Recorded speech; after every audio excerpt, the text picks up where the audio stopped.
Can you tell me, is this your first visit to George? This is actually our second visit to George. The first time when we came to George, we just came to meet up with leaders and some traditional leaders, indigenous leaders, to come and speak about the African Progressive Movement. Our first visit to George, or let me say the Southern Cape, was welcome. In fact, from Nijmegen up until Mossel Bay.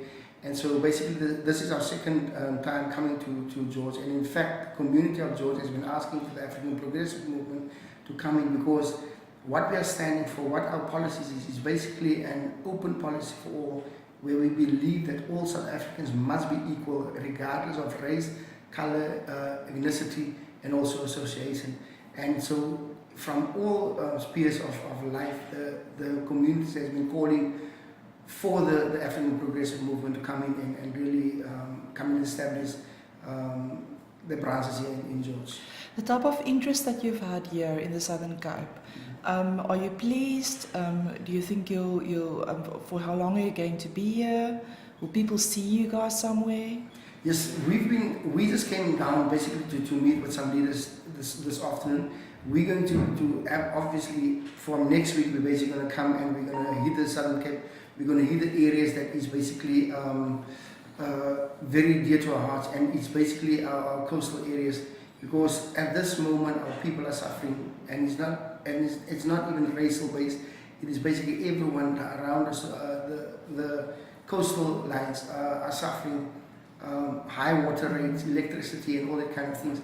Housing is a problem for the people of the Southern Cape, and that's the kind of things that we want to deal with, and we are coming to make a difference.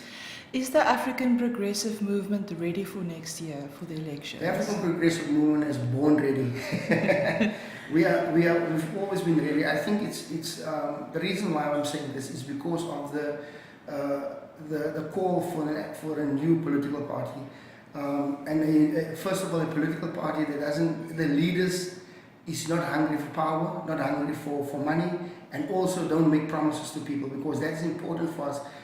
We just heard yesterday that Patricia de Lille is starting a political party. We are saying the reason why she's starting a political party is basically go up against the DA, and basically she said it in the last interview. She will even merge with the EFF and the ANC just to cripple the DA. And I think if you have that kind of mindset as a political party and wanting to run for government and wanting to basically be in government, you're not going to go there to serve the people, but you're going to go there because you want to revenge from a political party. That's the same that the EFF has been doing. The EFF was established because they wanted to hit back to Jacob Zuma. And it's a sad thing that Patricia de Lille, with such enormous skill that she has, would actually go out and say, listen, I'm going to start a political party because I want to fight back and I want to go for the DA. What's happening to the people in the Western Cape?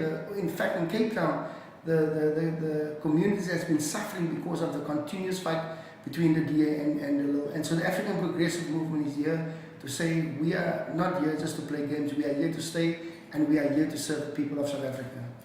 Mr. Peterson, you're the president of the African Progressive Movement. And I see you're a doctor as well. Yes. A doctor, like a medical doctor? No, I'm not a medical doctor. I studied social science. I'm actually a theologian. Right. I studied theology at a few colleges here in Cape Town and also in the United States. And so I've got my doctorate in social science.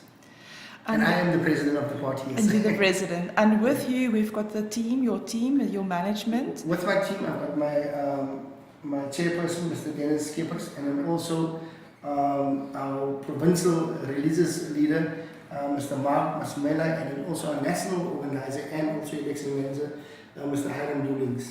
And the four of you on the steer of the political party? No, we're not actually on the steer of the political party. In fact, the only two NEC members, or three NEC members, is us three. He's a provincial. We've got 135 leaders across South Africa. Sure. Where we are based now is in the Western Cape, Eastern Cape, Free State, Northern Cape, Gauteng province, and then also now the interest of Limpopo and also Mpumalanga has also come up. Leaders like people that come from the UDM, strong in Limpopo and Mpumalanga. In the Western Cape was a DA. In fact, we've got two deputy mayors. We can't mention the names yet, but two deputy mayors of the DA that's going to walk over with us. We're just waiting for the announcements of the by-elections. Then we will announce the names. And so they are DA leaders in the Western Cape. they're currently DA members in the Western Cape, and so we've been having talks with them, and they will be basically joining the African Progressive Movement. In the Eastern Cape, we took a lot of DA members there, and also ANC members. And in fact, last night also from the group was veterans of the ANC that came over and joined the African Progressive Movement. So you were here in George to do a recce of the Southern Cape to see. We in George basically to come and meet with our leaders and basically starting to implement the election plan, and that's why I've got my team with me here. That basically, so we basically are just looking at the field, and then from next week you will see people coming in.